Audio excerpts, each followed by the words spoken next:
the questions that we've been talking about is, where does theology fit in the Center for Biblical Unity? And how much do we put out regarding theology? And I am here for all of it. I think one of the reasons why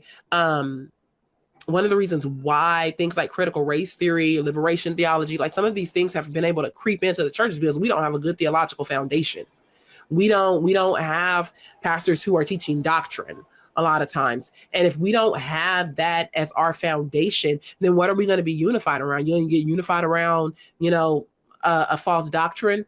No, we want to be unified around what the truth of Scripture is. Jesus is the reason for our unity. And if we don't understand what our doctrine is, and someone walks up, like Chris just said, and is like, well, we need to love your neighbor. Well, what does love look like? Well, you don't know what love looks like if you are not grounded first in the doctrine of the historic Christian faith. And so the reason why we can stand for a biblical view of race, justice, and unity is because we're grounded solidly in the historic Christian faith and the historic Christian worldview. I don't think that people often, and Chris and I just had a conversation about this yesterday, I don't think that people understand that worldview is important. Christianity is an entire worldview. We are not just a religion. Like, it is a worldview, and everything that you believe impacts other things about that belief. And some of those things, yes, we can say are secondary, but there's some things where it is the crux of our worldview. And if I remove that belief or that doctrine, or if I'm skewed in that doctrine, I actually have something that is